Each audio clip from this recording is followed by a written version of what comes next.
This video might not be too comfortable for some souls, but I don't care because I care. Because Spirit said it's time now. It's time to speak on these things because humans have had enough time. Humans have been shown.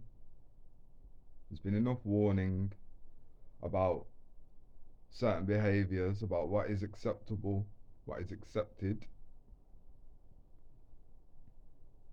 You see, some humans like to play games, right? And I tell you now, life is not a game. What life is a whole clusterfuck of paradox, right? So we take life far too seriously, but we also don't take life seriously enough. The secret is if you stay light-hearted, you can't be defeated. Anyway, small digression. Some humans on this earth plane at this time have been inadvertently cursed with power because they were seeking power whilst ignoring the responsibility. This is how a king gets corrupted. This is how crowns get snatched. This is how thrones get tarnished. This is how opportunities vanish into thin air. So, as humans, we go through life looking for opportunities to invest ourselves into connections where we are blessed to be able to explore our inner potential and serve and find new love languages.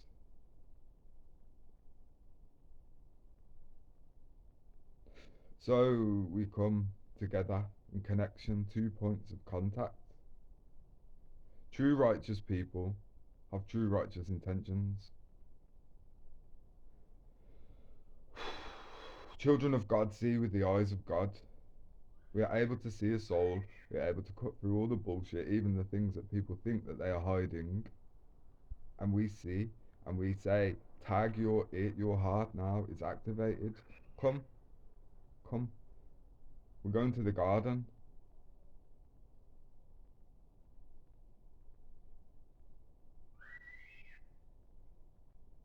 That invitation, that call to purity, return to innocence.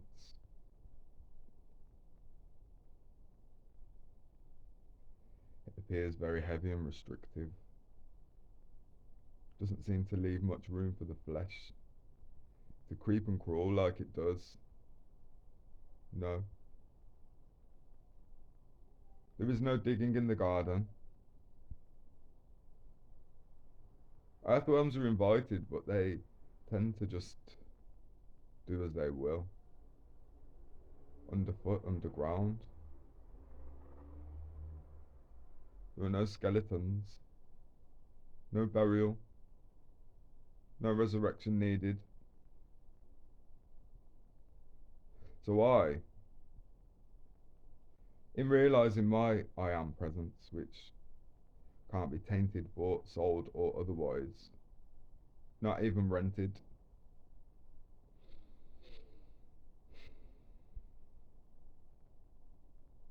I've been blessed with an uncomfortable journey in which I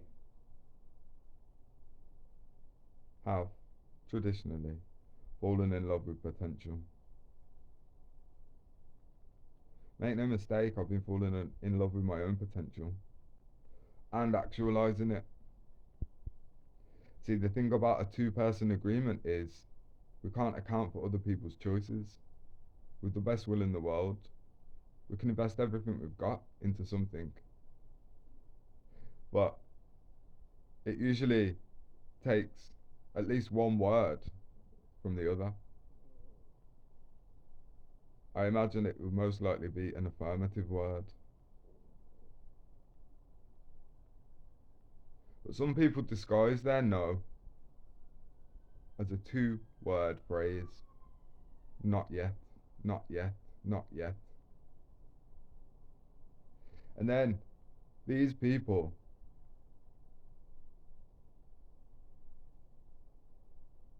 live, or presume to live, be living. But realistically, it's just dying. It's dying to a future moment that will never come. And those two words, not yet, transpire, morph into the last two earthly words that most humans will ever speak. Oh, fuck. Or maybe, oh God, depending on the amount of remorse. So, throughout the tapestry that is future, present, and mostly past, there are connections that have fallen by the wayside because I've had to move away knowing that I would just carry on investing, flogging a dead horse, as it were. You can't flog a dead horse.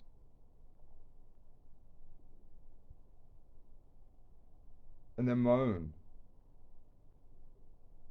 that you've got no transport, that it's not moving. You can't bring the old life into a new possibility.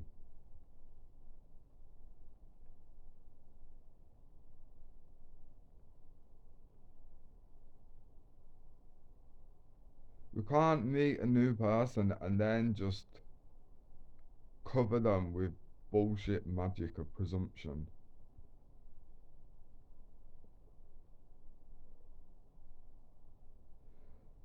And ultimately, we can't hide behind fear.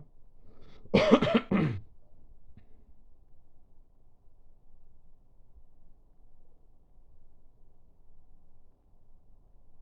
can't cry love, but then hide in the lungs, behind the heart. The heart speaks for itself.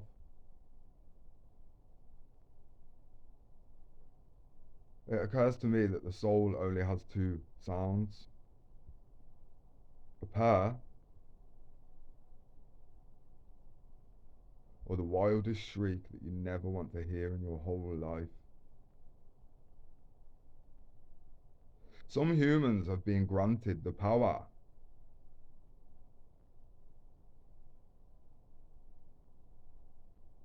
to advance with me, alongside me, or attempt to keep me at a particular level.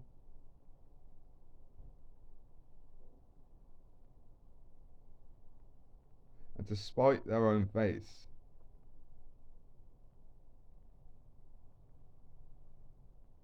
they have ended up noseless, which means no sense for danger.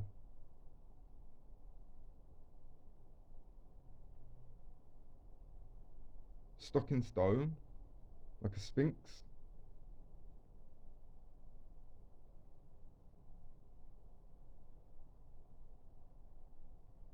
Or because they wanted to be a rock, a stumbling block for me. And it's like, why would you try to take that from me when you can share in that by discovering that which it is that you idolize, put on a pedestal, that exists within you, you are it. Except when I tagged you, you got flustered and went and ran and hid in the bushes, but I was there, softly, slowly saying, look, this is the garden. That bush is see-through. Even fig leaves, irrelevant.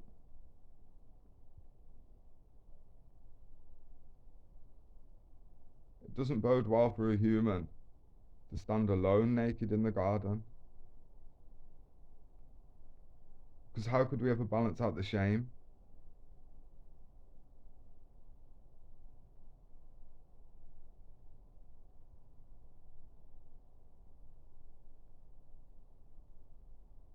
I've listened to talking serpents. I've taken on board what they might have to say, within reason.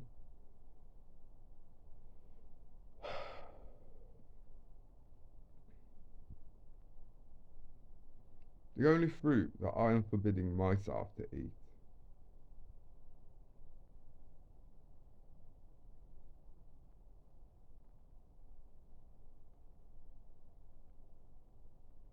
is fruit that pretends to be transparent.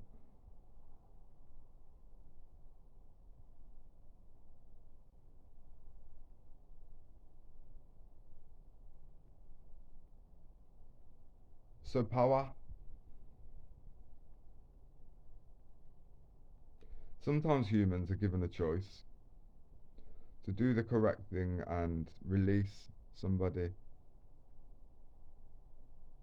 to accept what is as it has been presented, and to say, okay, I have an attachment to a particular outcome that is not forthcoming. So it is my duty as a child of God to let go, to release, and to surrender, and to study, to see what is being shown. What am I to learn? And this choice comes down to the mind or the heart. Now, the mind will convince the heart that what the mind is saying is coming from the heart. But only if we're not in ownership of the true heart, the essence of love. Only when we have removed all of the tainted,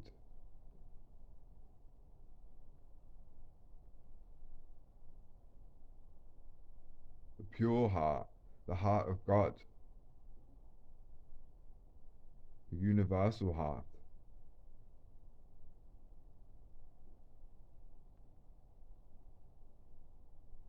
Now, in assuming the God seed, in cultivating this inner to outer God presence,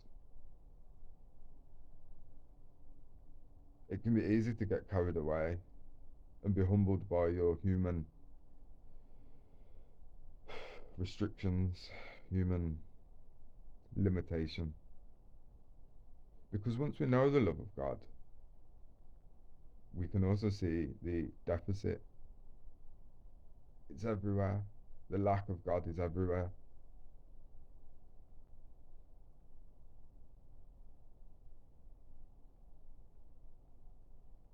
But once we're pulling from the vapor fumes of the reserves in the tank,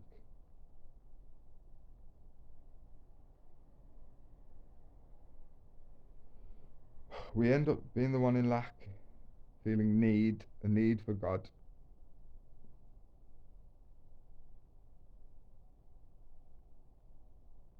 So it becomes necessary to draw a line in the sand. And it's funny that that phrase is the one that came through, because if you're aware of the Bible, the story of the lady who was being harassed by local people who wanted to stone her to death for being an adulteress, and Jesus said, he drew something in the sand, and he said, he without sin cast the first stone. Let he without sin cast the first stone.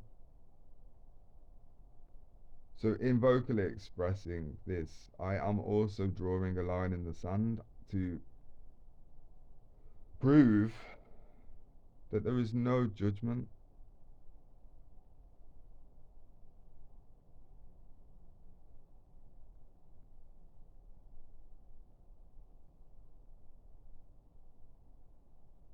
Yes, we judge. We judge righteously because we are supposed to take situations and reasonably navigate them using the correct course of action. You can't do that without judging, without applying some sort of value.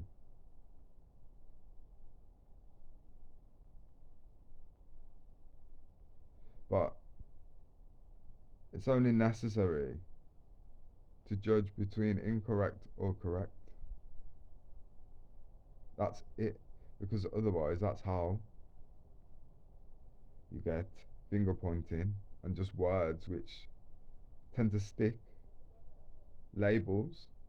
We don't want to be putting any ideas about value into people's heads, not in a negative way, because that's just what the world's been doing all the time, forever. So, in compassion, we say no. Cutting ties sounds really painful.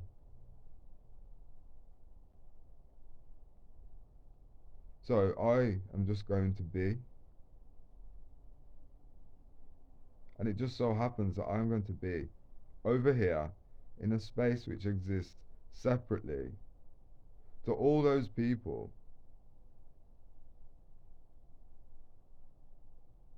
who have tried to ride on our coattails without wearing the coat. Because the coat's heavy. Yeah, it's a heavy mantle. You know what's heavier? Ignorance, denial, self sabotage.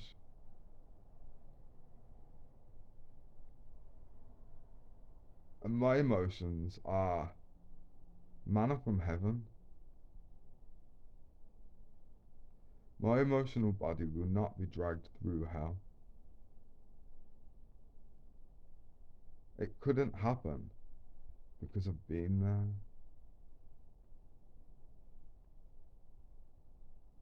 I can walk through the underworld effortlessly. I'll just retrace my footprints from previous.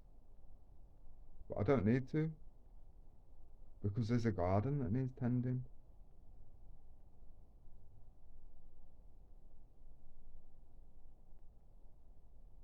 So if I've ever claimed to love you, just know that it wasn't a claim. Just know that my love for you will never change because I saw something which switched on something. Not even something, everything. No conditions, no attachment, no expectation. I saw God in you, and the God in me was pleased. I can't unrealize that. I can't forget that. And I don't even care about the shitty shades of darkness that we try to cover ourselves with to stop people seeing us, to stop people telling us that we are worthy and deserving of everything that we have never lived.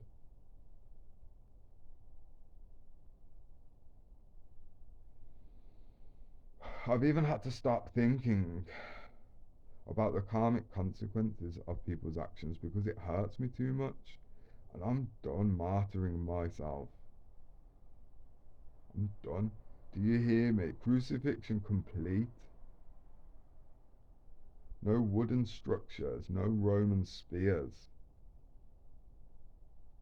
It is finished. And that image can be burned into your memory, if you like, of me on a cross against the sky and the veil being torn asunder and everybody having to understand the ramifications, the implications of Those moments of weakness. And my prayer for you is that you find the strength in that puddle of toxic custard. Is a key, probably the smallest key you've ever found in your life, in the greatest expanse of fluid and solid and stagnancy, wading through treacle. But you know what? You don't have a choice. You do. You absolutely have a choice. But it has to come to the point where there is no choice. Because otherwise,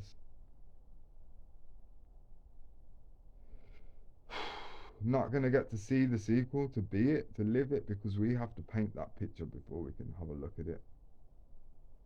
And it's all very well swimming in the majesty and the delicious grace of it all.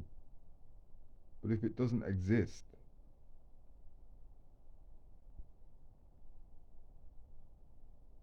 well, then the writing's on the wall, isn't it? Pharaoh wins.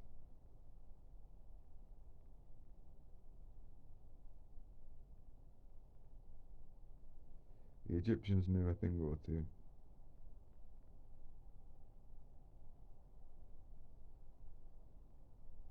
Cats, stars, and aliens.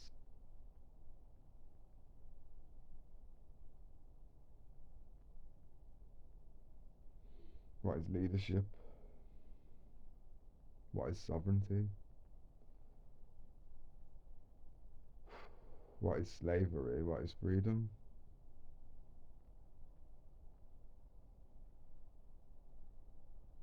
Victory is coming, whether we like it or not.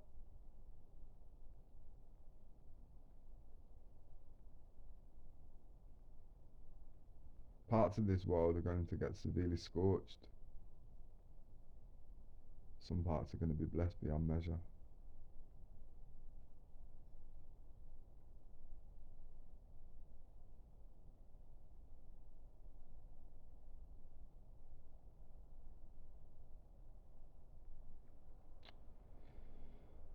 Fruit. Some of us have learnt green fingers. Some of us have learnt that if you tie string around a pound coin, you can play a fruit machine as long as you want until the hoppers are empty and then the lights are on but no one's home.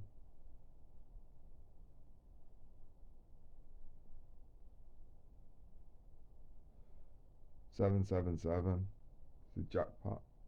Yeah, just embodying the energy of the numbers of the year. Completion, rest, harvest, reaping. There are two types of reaper. One is grim, glum, dark.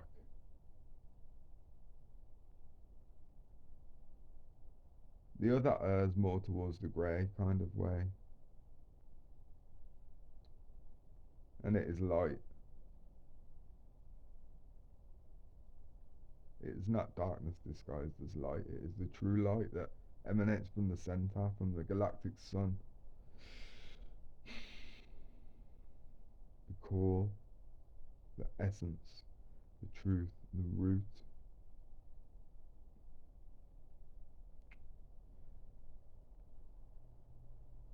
Sometimes we have to know which branches to cut from our own being and to recycle into the fire.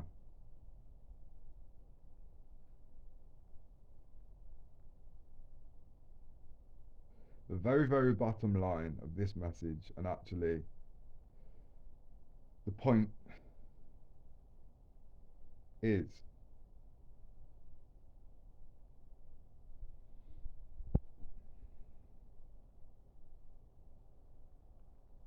if you are holding on energetically to any other human in this life, stop. find out how to let go. Because not only are you halting the progress of that soul, you're delaying the karma which is going to bring about the purification and rebirth that your heart and soul desires.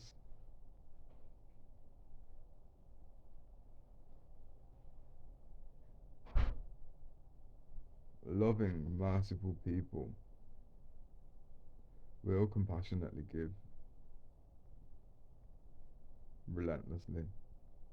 And that's been our downfall, that's been our mistake.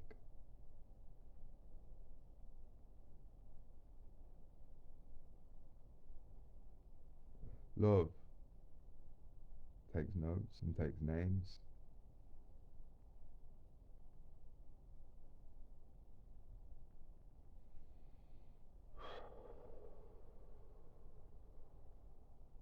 Ideally, we'd all be whispering sweet nothings into each other's ears rather than barking in faces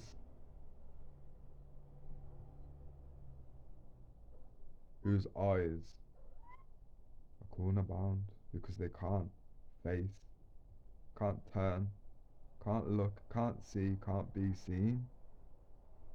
Well, that's their problem.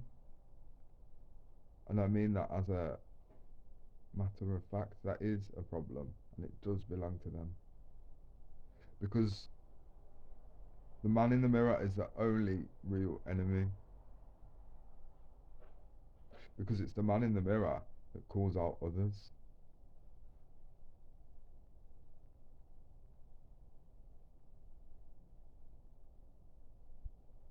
We have to recalibrate to an understanding of our own innate selfishness and why it is there. Basically, we have a safety net, which is also a comfort blanket, survival mechanism that ensures that we understand that we could never die in this world, even through neglect and abuse, unless it's coming from ourselves. To know that we can survive on our own when we've been abandoned. That's the foundation of self love. To know that you could and would. But the knock on effect of that is to sit with the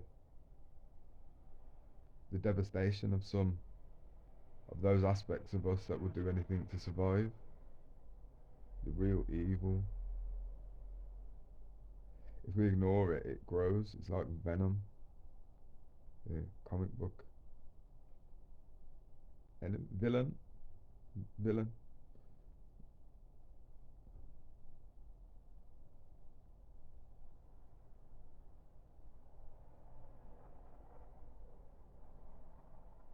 Because it's not us.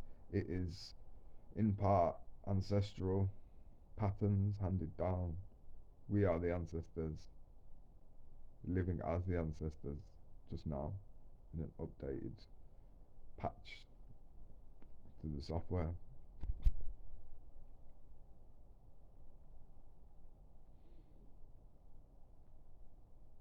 So some of it's ancestral, some of it is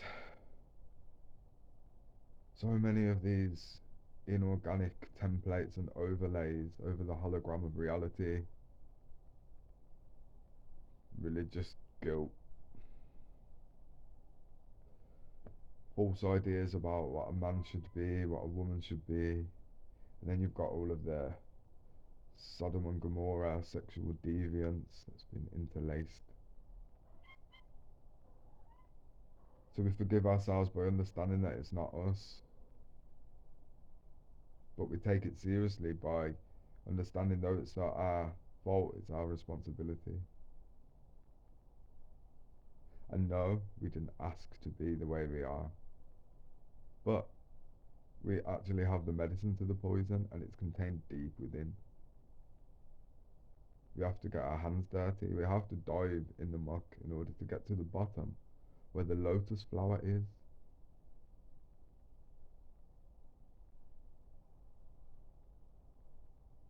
Giving permission for the lotus to rise, to eventually just settle on top of the murky water because the sediment doesn't matter when it's beneath us.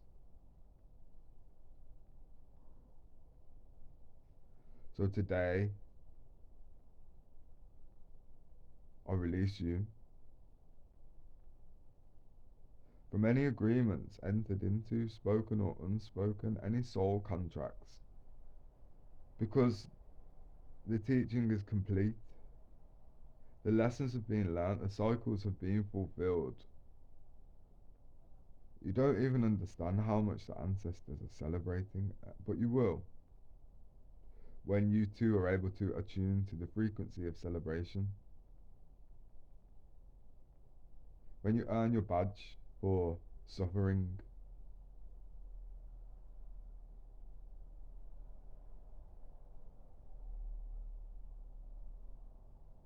when you stop going around looking for reasons to uppercut yourself in your own jaw, bite your lip and draw blood.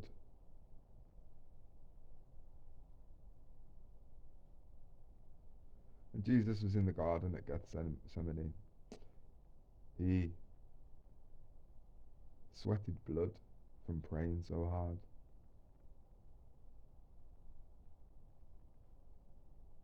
That's what it means sometimes to restrain yourself against the lower nature. But sometimes it's necessary to do the exact opposite of that and to just let go and watch and to allow things to unfold objectively, to attach no emotional quotient to it, no value. Just go, oh, that's a thing. Wow. But I see, I understand why that's a thing, you know? If that were to be a true replication, I wouldn't be seeing a 37-year-old man doing this. I would see a 5-year-old child scrabbling around in the gutter, clinging onto ankles, screaming. And I could have nothing but compassion for that child. You shouldn't be blaming children for who they are being, because that's just symptomatic of the idea that we are our environment. Mowgli had it right. Mowgli magicked himself away into the security of the animal kingdom. Even though there were threats and deception, he stayed true to himself, you know.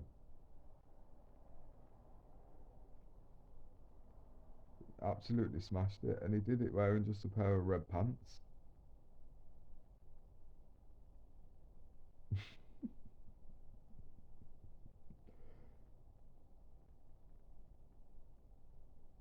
He did it because he had friends to guide him right. A wise panther, a gay bear,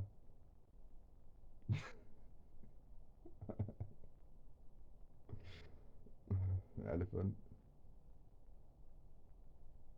a really untrustworthy snake. It's important to have untrustworthy snakes as your friends because they teach us in an inverted way. It's a fascinating experiment actually to see the barefaced cheek of some people that try to stay close while secretly wishing they were farthest away from you.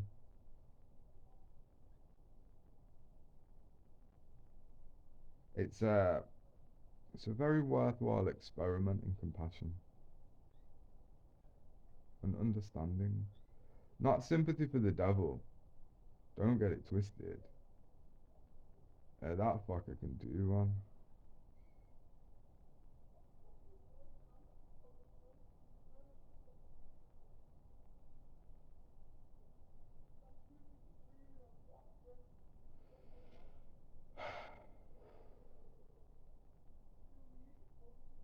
Demons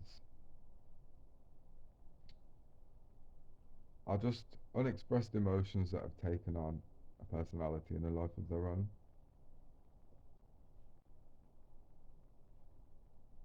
That's why you can't just go around casting demons out of people, because you can't just take the work from people. In order to reach the emotion that's stuck, we have to traverse the timeline backwards. We have to carefully investigate. So if somebody was just to feel a weight lifted, but they don't have the information to process the download that comes with it, then they're going to be left with a void. In the Bible, it talks about casting demons out of people, and then 7 come back. It just makes it worse.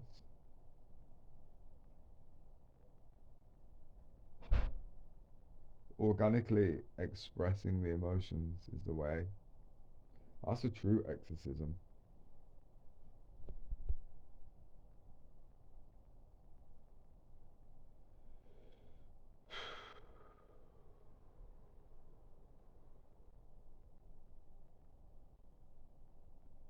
I just want to pray right now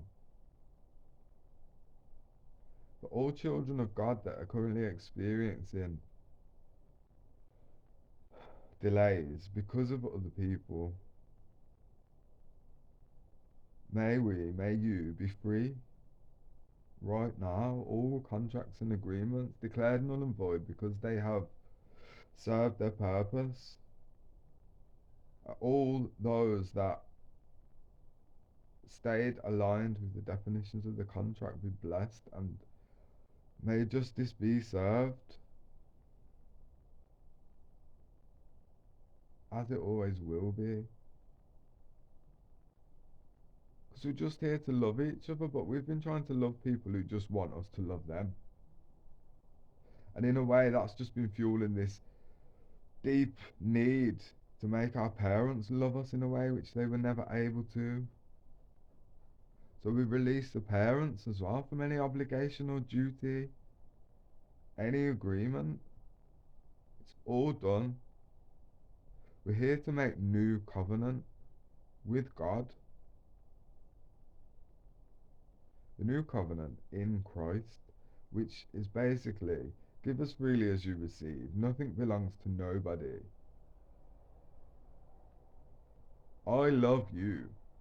And that can mean many things, and I allow it to just mean as many things as it means. But truly, it means I see you and I want what's best for you. Because I know that if I honor what's best for you, then that becomes what's best for us collectively.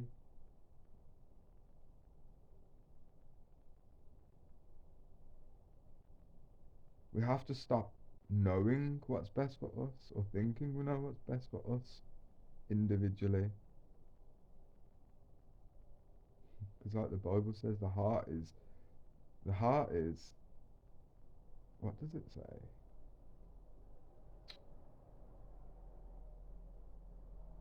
Who can know the heart? The heart is wicked above all things. Not is, can be, could be, will be, if we're not choosing the mind of God over and over.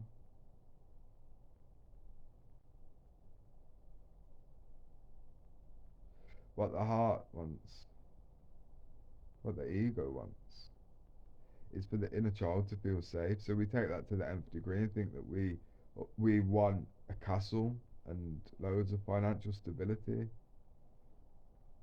because that would help us to fit. But that's jumping 10 steps ahead, because we can reach that place of inner security beforehand when we've got absolutely nothing.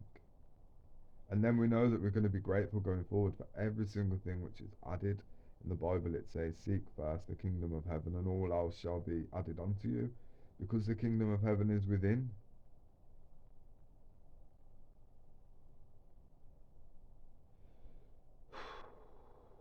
This has been a long video, but I hope that at least one person has stuck with it to this point, and I hope that it's been fruitful.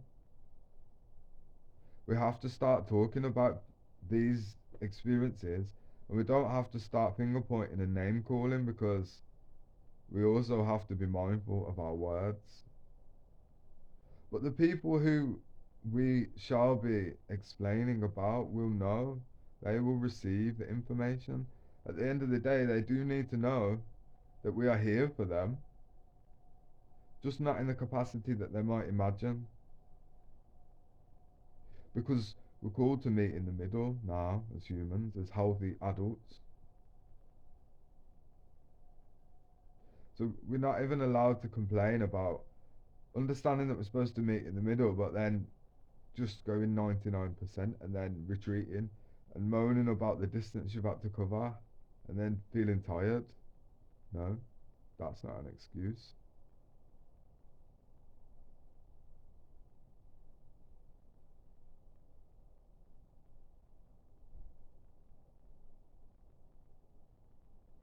None of it matters. If we can just meet each other here and now, time and time again, before we know it, we will have overridden the neural pathways which delivered us so little over and over again. And that brick wall that we've been banging our head against will breathe a sigh of relief, not because we've even dented the surface of the brick, but because that wall feels for our head every single time. What Einstein said about insanity, doing the same thing over and over again and expecting different results, yeah, exactly.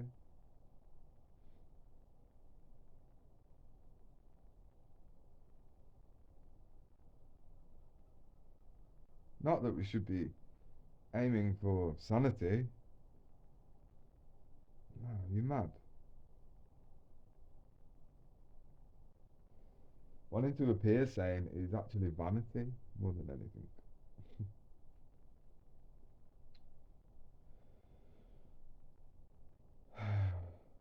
Thank you for coming to my TED talk and whatever the fuck that was all about. I suspect it was about love because it usually is. It always comes back to that.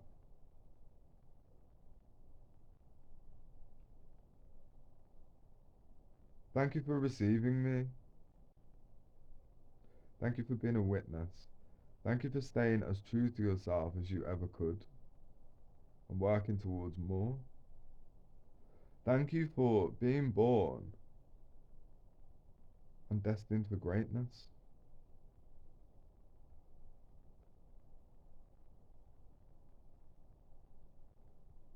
Thank you for the future. Thank you for the past, but most of all, thank you for now, for everything you're bringing to this space right here. Thank you for your bravery and your willingness to explore. Thank you for the strength to stand and face yourself. Thank you for your love and commitment.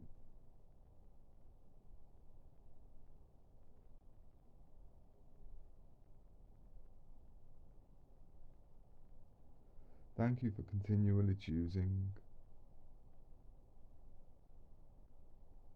Thank you for agreeing to enter into this prison planet to draw the beauty from the concrete with us.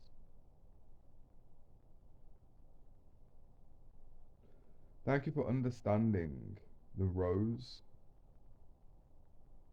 and how not only is it a beautiful symbol that smells sweet,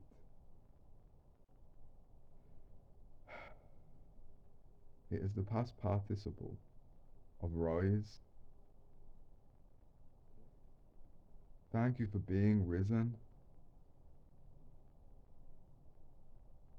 Thank you for removing the logs in your eyes for clear vision.